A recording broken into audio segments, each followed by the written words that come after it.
마가복음 말씀을 우리가 보면서 지난번에 내가 너를 사랑한다, 내가 너를 기뻐한다, 내가 너를 좋아한다 라는 그 하늘의 음성을 세례받고 나오시는 예수님께 하나님께서 들려주셨거든요. 그러면 우리가 생각할 때 만약에 그 세례를 받고 그런 음성을 들었던 사람이 나라면 그 다음부터는 어떤 일이 기대가 됩니까? 앞길이 탄탄대로로 열리고 쫙 고속도로처럼 뚫려 있는 그 길을 내가 힘차게 걸어가는 일들이 여러분 머릿속에 생각이 되지 않으십니까?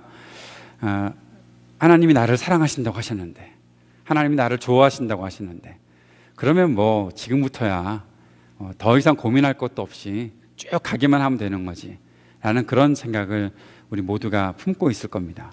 그런데 하나님께서 그 음성을 들려주신 예수 그리스도께서 그 다음에 어디로 가셨나 하면 광야로 가셨습니다. 성경 말씀은 재미있는 말씀이 있는데 오늘 다이자매가 읽었던 그 개역 개정에서는 몰아내셨다라고 나와 있죠. 예, 몰아내셨다. 누가? 성령께서 예수님을 광야로 몰아내셨다.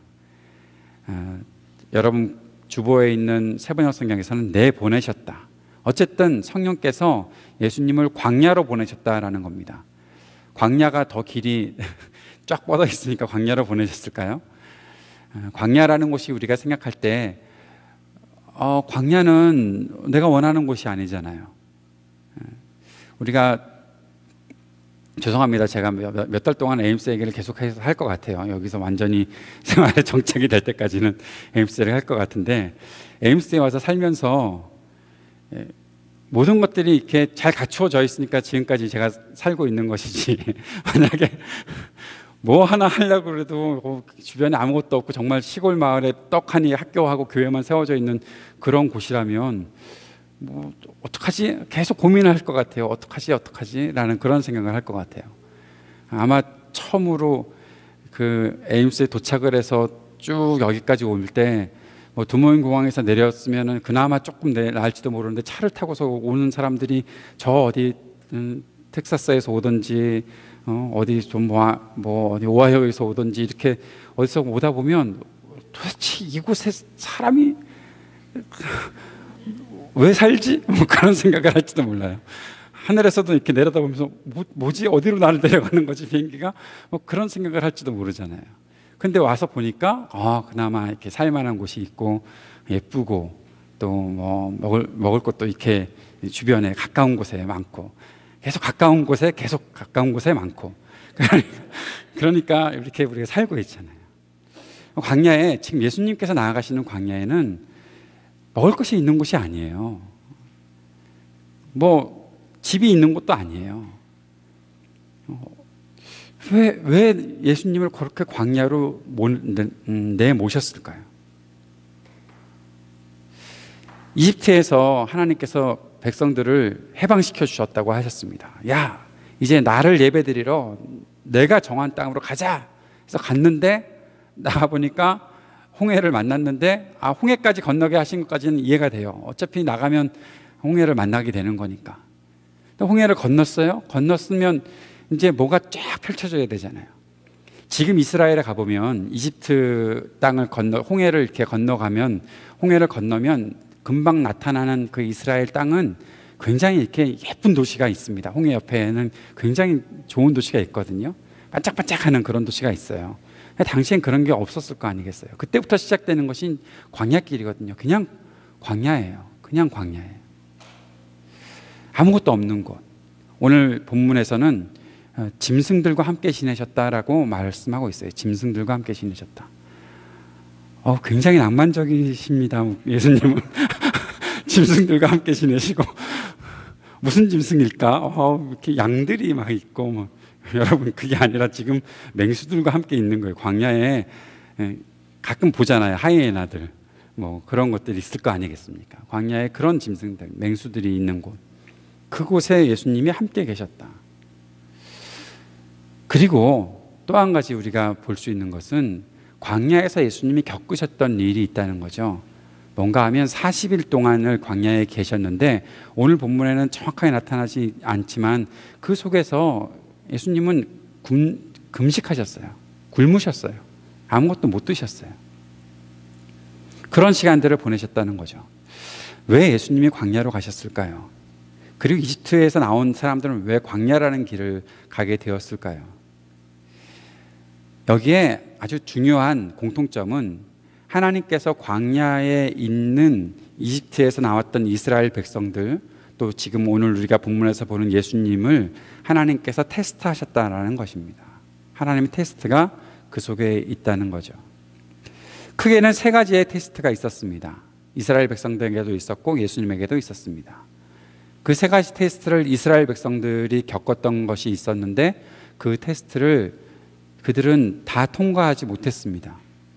그런데 예수님께서는 그 광야의 테스트를 통과하셨죠.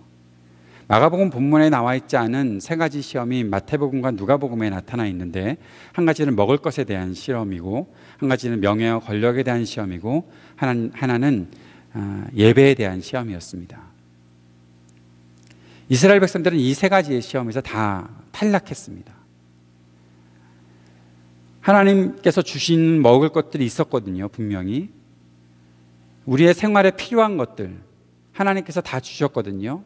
갖추게 하셨고 매일매일 내려주셨어요. 매일매일 공급해 주셨어요. 그런데 계속 그것 때문에 하나님을 원망하고 더 달라고 했습니다. 결국에는 그들은 이집트로 돌아가겠다라고까지 얘기했었습니다. 이집트 돌아가려는 이유가 무엇이었냐면 고기가 먹고 싶어서, 고기가 먹고 싶다라는 이유였습니다. LA에 가면 라디오 방송에서 광고를 하나 합니다. 고기가 먹고 싶다라는 그런 음성이 나오면서 광고가 하나 나옵니다. 그럼 고깃집 광고예요. 예. 이집트로 가고 싶다, 고기가 먹고 싶어서. 하나님께서 그래서 이스라엘 백성들에게 내려주신 것이 있죠. 예, 메추라기를 내려주셨습니다. 메추리를 막 내려주셨습니다. 그러면서 말씀하셨습니다. 고기가 이 사이에 끼어서 더 이상 고기가 먹고 싶지 않을 정도로 질리게 먹게 해주겠다. 고기 냄새가 입에서 풀풀 날 수 있게끔 그렇게 먹게 해주겠다라고까지 하실 정도로 그들은 하나님께 원망했습니다. 먹을 것 때문에. 예수님은 먹을 것에 대한 시험을 통과하셨죠. 40일 동안 굶주린 예수님께 사탄이 찾아왔습니다. 저 돌덩이를 떡으로 만들 수 있잖아. 그 말은 너 이 세상을 창조한 창조주잖아. 아무거나 만들 수 있잖아. 저 돌덩이 떡으로 만들어서 먹어봐. 예수님께서는 그 시험을 단호하게 통과하셨습니다. 사람이 떡으로만 살 것이 아니라 하나님의 말씀으로 살 것이다라는 말씀을 가지고 하나님께서 공급하시는 것을 내가 먹고 살지 아무거나 그렇게 내 힘으로 만들지 않겠다라고 말씀하시며 그 시험을 통과하셨습니다. 이스라엘 백성들에게 또 하나의 시험이 있었습니다. 더 좋은 것을 갖고 싶어하는, 더 높은 자리로 올라가고 싶어하는. 모세만 지도자냐? 우리도 지도자를 세울 수 있는 건데 막 그렇게 생각하면서 무엇인가 더 큰 것을 갖고자 하는, 자기들끼리 싸우게 만드는 그러한 시험이 있었습니다. 예수님께서는 똑같은 시험을 겪으셨습니다. 사단이 찾아와서 성전 꼭대기로 예수님을 데리고 올라갑니다. 여기서 뛰어내려봐. 그러면 천사들이 와서 너를 탁 받쳐줄 거 아니야. 그럼 온 세상 사람들이 너를 우와 기가 막힌 사람이다 라고 그렇게 인정해 줄 거 아니야. 예수님께서 하나님을 시험하지 말아라 라고 말씀하시며 그 시험을 예수님은 통과하셨습니다. 하나님을 예배하는 일들에 대해서도 이스라엘 백성들이 시험을 겪었습니다. 모세가 어느 날 갑자기 보이지 않고 40일 동안이나 시내산에 올라가서 내려오지 않으니까, 자기들의 지도자가 없으니까 이스라엘 백성들은 막 불평하면서 누가 우리를 인도해 준 하나님인가, 하나님의 형상을 만들어 달라라고 아론에게 부탁을 했고, 아론은 그들이 갖고 있었던 금부치들을 다 가지고 모이게 하고 그것을 녹여서 금송아지를 만들어 놓고 이것이 너희를 인도해낸 여호와다, 하나님이다 라고 그렇게 그들에게 소개하고, 그들은 그 앞에서 우상을 숭배하는 일들을 하게 되었습니다. 하나님께서 자신들의 인도자라는 사실을 잊어버리고 불기둥과 구름기둥이 항상 그들을 지켜주고 있었음에도 불구하고 하나님을 경배하지 않고 도리어 자기들의 손에서 만들어지는 우상을 숭배하는 일들을 행했었습니다. 예수님께 사단이 얘기합니다. 예수님께 찾아와서 너 나한테 절하면 모든 것을 내가 너에게 다 줄게 라고 그렇게 얘기를 합니다. 사단에게 절하라는 겁니다. 예수님에게. 오직 하나님만 경배할 것이다 라는 말씀으로 예수님께서는 그 시험을 통과해 내셨습니다. 사랑하는 여러분, 하나님이 우리를 구원하시고 우리에게 구원의 은혜를 베풀어 주시고 내가 너를 사랑한다, 너는 내가 좋아하는 사람이다, 내가 너를 버리지 않는다, 내가 너를 기뻐한다 라고 말씀하셨을 때, 그리고 우리를 광야로 내보내시는 경험을 우리 모두가 할 수 있습니다. 그리고 그 광야에서 똑같은 시험의 절차들을 거치게 됩니다. 나는 아직 광야로 가본 적이 없다고 생각하십니까? 아니요, 우리는 지금 누구나 다 광야에 있습니다. 그리고 조금 전에 이야기했던 이 시험들을 항상 겪고 있습니다. 먹을 것에 대해서 시험을 늘 받고 있지요. 무엇을 먹을까? 무엇을 의지하고 살까? 내가 조금 더 많은 것을 먹고 살기 위해서는, 조금 더 좋은 것을 먹고 살기 위해서는 내가 더 돈을 더 많이 가져야 하는데, 내가 재정적으로 더 풍족해져야 되는데, 돈 되는 일이 무엇일까? 그것을 내가 의지하고 살아야 되는데, 내가 의지하고 살아갈 그 무엇이 뭘까? 한 끼도 먹지 않으면 내가 금방 죽을 것 같은데 한 끼도 굶지 않고 살아갈 수 있고 항상 맛있는 것을 먹을 수 있는 길은 무엇일까? 우리에게는 항상 무엇인가 내가 의지할 만한 집, 재정, 먹을 것들, 그런 것들을 늘 찾아다니고 있는 것이죠. 왜냐하면 우리가 광야의 길에 거하고 있기 때문입니다. 여러분, 그것을 잘 통과하고 계십니까? 매일매일 나를 먹고 살게 하시는 분은 나의 주님이십니다라는 그런 고백하고서 살고 있습니까? 아니면 나를 먹고 살게 하는 것은 교회다, 오늘도 교회 가서 밥을 먹어야지.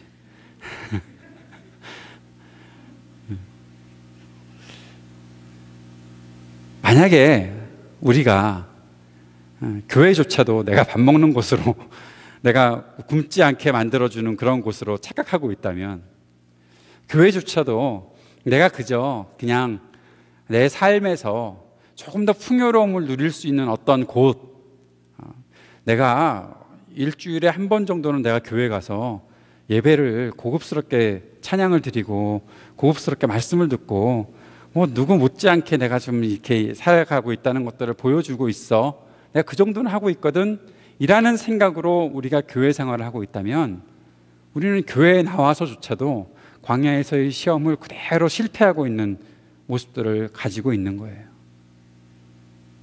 하나님의 백성들이 같이 하나님의 구원의 길로 걸어가고 있었던 광야에서 똑같이 생각하고 있었습니다. 우리는 구원받은 백성이고 지금 주님께서 인도하실 곳으로 가고 있는데, 가고 있는데, 중요한 것은 그 가고 있는 길에서 어떤 생각을 갖고 어떠한 가치관을 갖고 살아가냐 하는 것이지요. 근데 거기서 하나도 통과하지 못했던 거죠. 하나님이 공급해 주시는 것, 하나님을 의지하고 살아가는 것이 우리에게 있고, 그것이 하나님 확인이 될 때마다 늘 평안함을 가지고 살아야 함에도 불구하고, 하나님이 나와 함께 하신다는 사실이 나를 평안하게 만드는 것이 아니라 그저 온갖 세상 일로 걱정하고 근심하고 살아가고 있는 우리의 모습은 늘 시험에서 실패하고 있는 모습과 다를 바 없다는 것입니다. 그래서 그것에 더 욕심을 내려고 하고 그것들로 얻어내려고 하는 그런 노력에 내 모든 힘과 에너지를 다 소비하고 있다면 그것 시험에 실패하고 있는 것입니다. 어떠십니까? 여러분의 지금 모습은 어떻습니까? 뭔가 내가 좀 더 사람들에게 인기를 얻어야 하고, 그래서 내가 조금 더 높은 곳으로 올라가서 떨어져 내려야 하고, 얼마 전에 뭐에서 봤는데 요즘 유행하는 그 익스트림 스포츠 중에 하나가 플라잉 슈트를 입고 높은 곳에서 떨어지는 것이라면서요. 그러다가 이제 마지막 부분에서 탁 낙하산이 펴져서 딱 하는, 해보고 싶어요? 지난 1년 동안에 그거 하다가 26명인가가 죽었다고 그러는데, 스포츠인데 왜 이렇게 많은 사람들이 죽는지 모르겠는데, 아무튼 성공한 사람은 더 높은 곳에 뛰어내리려고, 더 높은 곳에 뛰어내리려고 하고, 뭔 얘기 하는지 알죠? 제가 이렇게 박쥐처럼 이렇게 착 해가지고 산에서 또 뛰어내리는 거예요. 알프스나 뭐 어떤 높은 곳에서. 그래서 바람을 타고 쫙 가는 거예요. 부딪혀서 죽는 거죠. 근데 왜 하려고 그럴까요? 근데 아주 재밌는 그들의 목표가 하나 있습니다. SNS에 올려서 사람들이 나를 더 많이 보게끔 하고 싶어하는 그런 욕망이 사람들을 그런 죽음의 길로 몰아간다는 거죠. 여러분 안 할 것 같아요? 번지점프 해본 사람 있나요 여기? 저는 안 해봤는데 저는 제일 싫어하는 게 위에서 떨어지는 거거든요. 저는 위로 올라가는 건 되게 좋아해요. 산길을 뛰어 올라가라 그러면 아마 여기 있는 사람들 중에서 10위권 안에는 들 정도로 산길을 뛰어 올라가는 건 자신 있어요. 그런데 문제는 제가 못 내려온다는 거예요.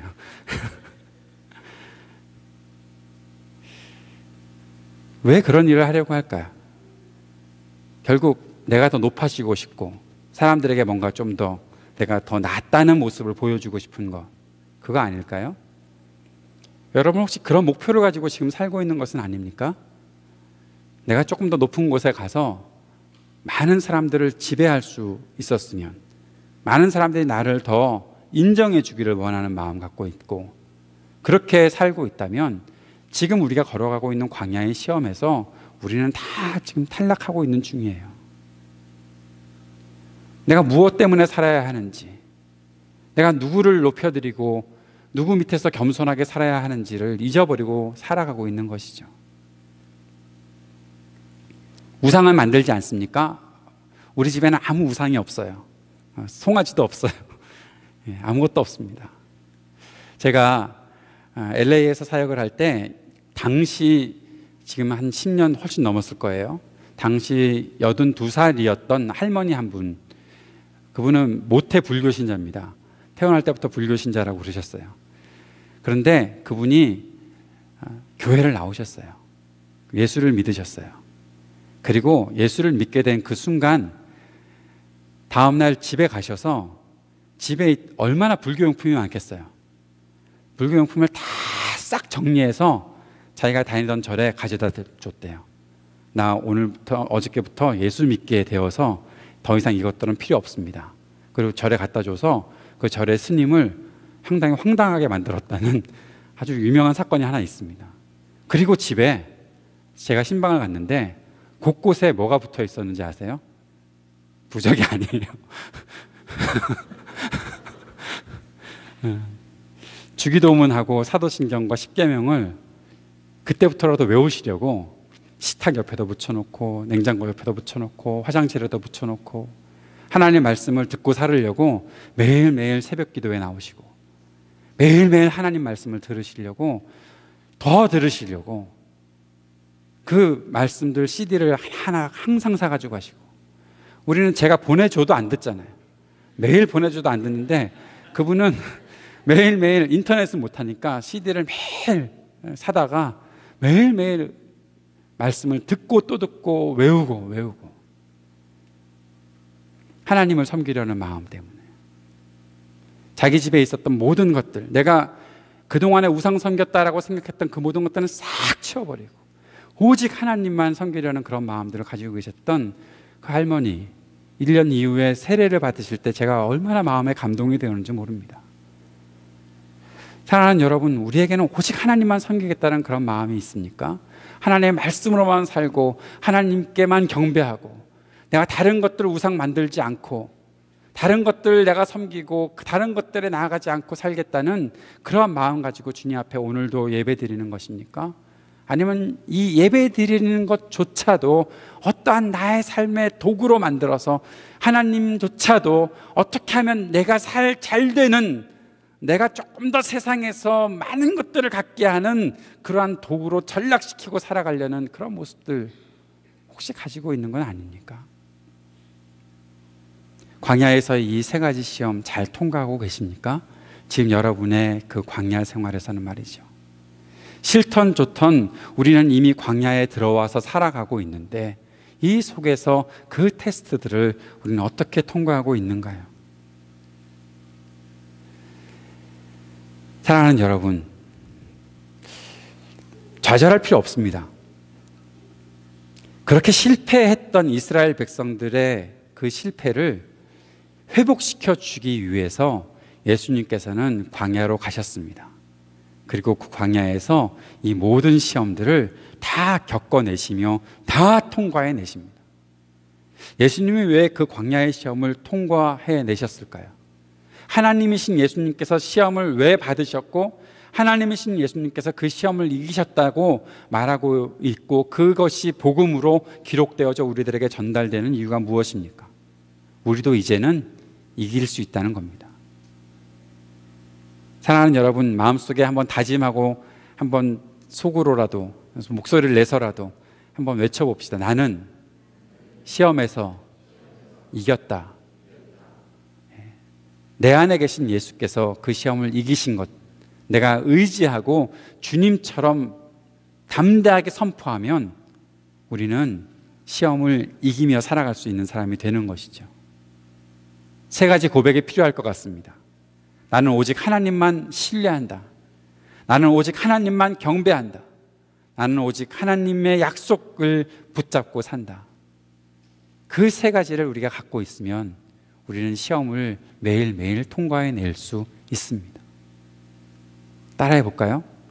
나는 오직 하나님만 신뢰한다. 나는 오직 하나님만 경배한다. 나는 오직 하나님의 약속을 붙잡고 산다. 사랑하는 여러분, 이 고백들 여러분 마음에 날마다 되새기기를 바랍니다.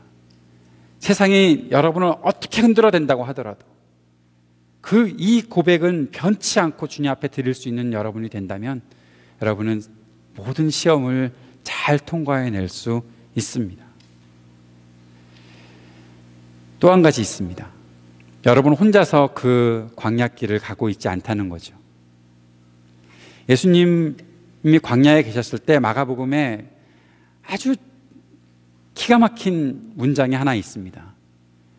들짐승들과 함께 계셨는데 천사들이 그의 시중을 들었다라고 하고 있습니다.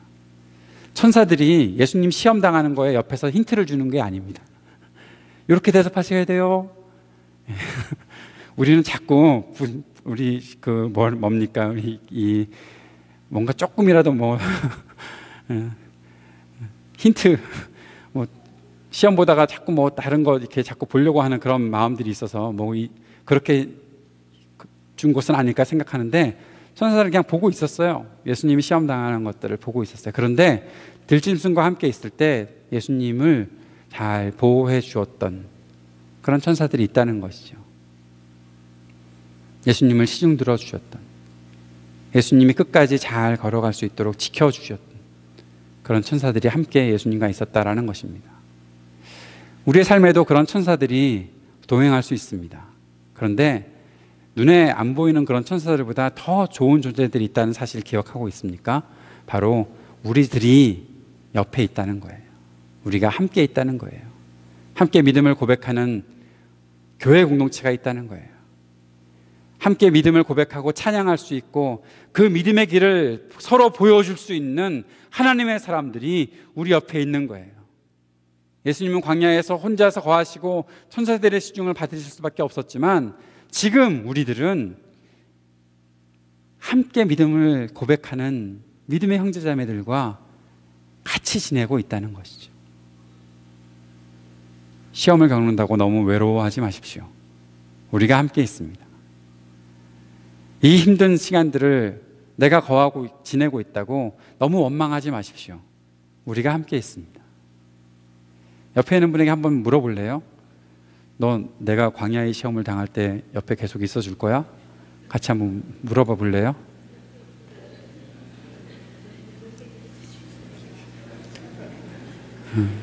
사인 받아 놓으셔야 돼요. 말을 안 해요. 남편이 말을 안 해요. 아내가 광야의 시험을 당할 때 옆에 있어 줄 거지 그러는데 남편이 말을 안 하는 이유는 한 가지가 있겠죠.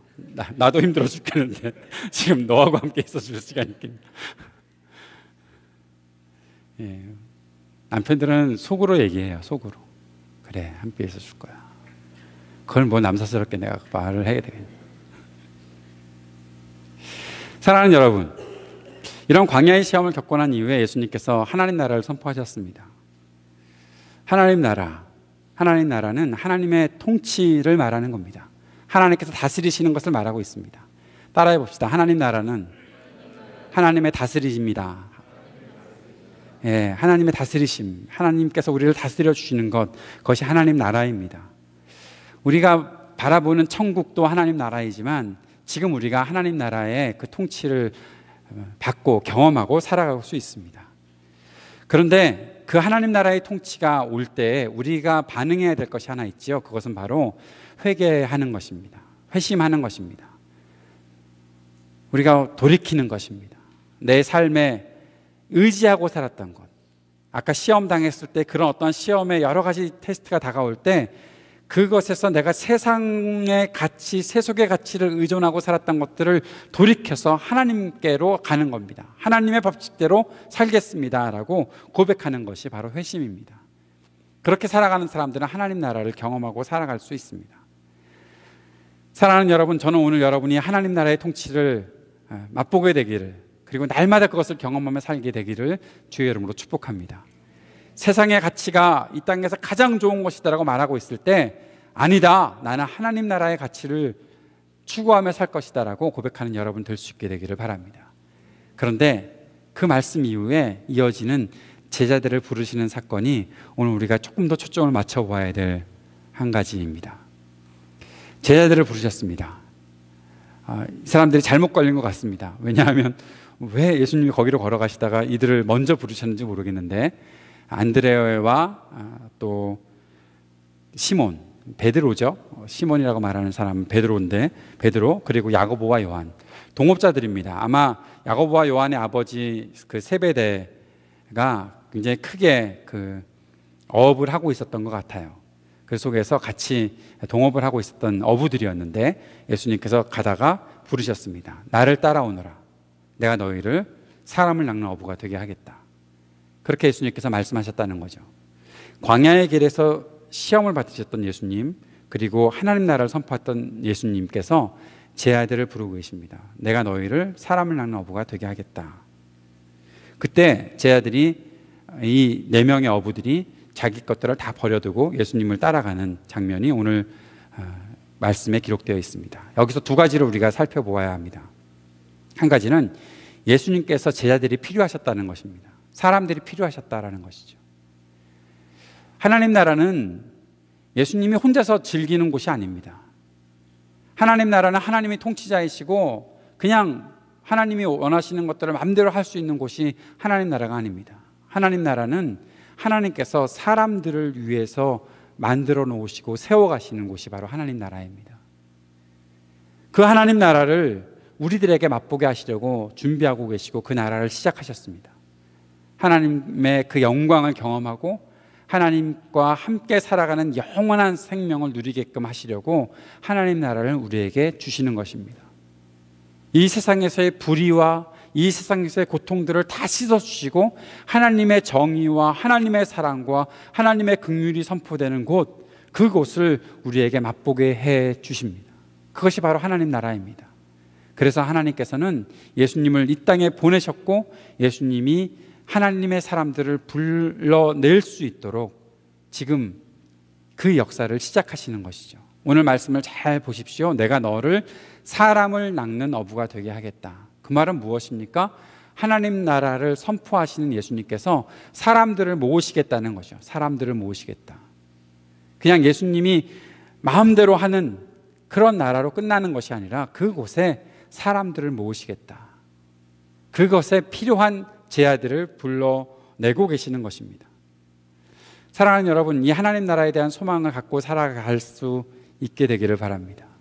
날마다 하나님의 정의가 있고 하나님의 사랑이 나타나고 하나님께서 우리를 품어주시는 그 곳을 향해 우리가 가고 있고 지금도 그 나라를 경험하고 있는 것 말입니다. 제 아들을 부르시는 장면에서 우리가 또 한 가지 생각해야 될 교훈이 있습니다. 그것은 제 아들은 예수님께서 부르셨을 때 즉시 버려두고 쫓아갔다라는 것이죠. 곧, 마가복음 처음 시작할 때 말씀드렸죠. 곧이라는 단어가 굉장히 많이 나올 거라고. 제 아들이 지금 곧 따라갔습니다. 주저함이 없었습니다. 어떻게 하면 그런 일이 있을 수 있을까요? 여러분은 어떤 일에 여러분은 하던 일들을 딱 중단하고 곧 갑니까? 밥 먹는 일. 아무리 무얼 재밌는 일을 하고 있더라도 아내가 또 엄마가 밥 먹어 그러면 네 그러고 달려가는 그런 우리의 모습들이 있으면 곧 무엇을 하면 또 곧 할 수 있을까요? 무엇을 하면 곧. 좀 그런 것은 있었으면 좋겠어요. 뭐 하고 있다가 교회 가자 그러면 네 그러고서 교회로 가는 그런 곧 즉시 움직이는 것이 있었으면 좋겠어요. 곧. 여러분이 곧 할 수 있는 건 뭡니까? 따져보면 더 좋은 거, 더 가치 있는 거, 그것이 나를 부르면 곧 움직일 수 있겠죠. 그렇죠? 내가 지금 사귀고 있는 어떤 남자보다 조금 더 잘생기고 조건이 좋은 애가 나를 부른다 그러면 곧 따라갈 수 있는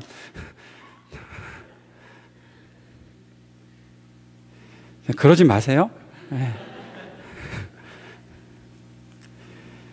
우리를 주저하지 않고 가게 하는 그 무엇을 발견해내는 거죠. 예수님이셨으니까 지금이라도 나도 예수님이 짠 나타나가지고 딱 부르면 곧 따라갈 수 있을 것 같은데, 그렇게 생각하는 사람들이 있을지 모르겠는데, 예수님은 이미 우리들에게 나타나 주셨고 말씀을 주셨고 그것을 통해서 살아가라고 우리에게 지금도 전하고 계시잖아요. 하나님의 말씀에 가장 가치가 있고 하나님의 말씀이 나의 삶에서 가장 중요하다고 생각하면 그 말씀에 따라 삶에 있어서 우리가 주저하는 이유를 댈 수가 없지요. 없어야죠. 근데 참 많이 주저하고 있지 않습니까? 깨달아가면서 뭔가를 배워가면서 지난 한 주 동안 제 마음속에 그런 묵상이 있었어요. 내가 깨달았으면 순종하는 것은 너무 당연한 것이 아닐까? 오늘 말씀을 묵상하다가 생각하게 된 거예요. 내가 주님께서 나에게 가장 좋은 것을 줄 수 있다고 생각했고, 그리고 주님의 말씀이 이 땅에 그 어떤 것을 따라 사는 것보다도 가장 좋다라는 것이 확신이 되면 그 말씀을 따라 삶에 있어서는 주저함이 없어야 되는 거 아닌가? 그러면 깨달음과 순종 사이엔 틈이 없어야 되는 거 아닌가? 근데 왜 자꾸 그 사이에 틈이 생길까? 무엇 때문에 주저할까? 그러면서 깨달은 것이 한 가지 있어요. 그 틈이 우리 안에 있을 수 있잖아요, 사실. 그걸 뭐 어느 순간에도 나는 한 번도 주저해 본 적이 없습니다라고 말할 수 있는 사람이 누가 있어요?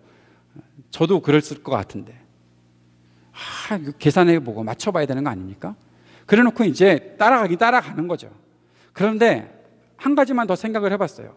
그 틈이 생길 때 어떤 일이 벌어지나 보니까 그 틈에 죄들이 들어오는 것들이 생각이 나더라고요.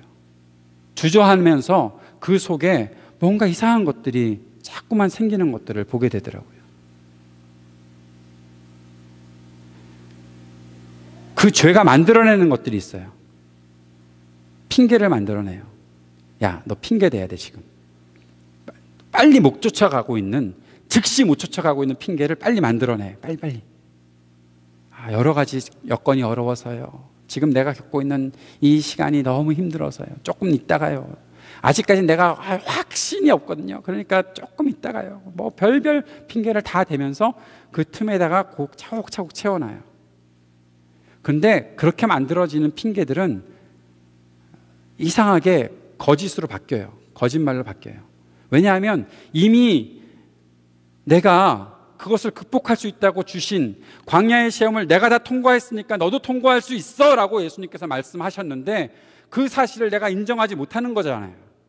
내가 너에게 능력을 주었으니까 너는 무엇이든지 할 수 있어 라고 주님께서 말씀하셨는데 그것을 내가 인정하지 못하는 거잖아요. 사실은 하나님의 말씀이고 사실은 하나님의 약속인데 그 약속을 거부하고 싶은 마음이 핑계로 생기는 거니까 그 핑계가 만들어내는 것은 거짓말이더라고요. 거짓말이에요. 여리고는 우리가 정복할 수 있는 곳입니다.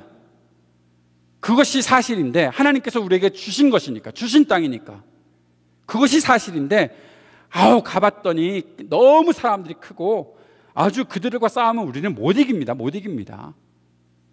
사랑하는 여러분, 그것이 사실 보고입니까?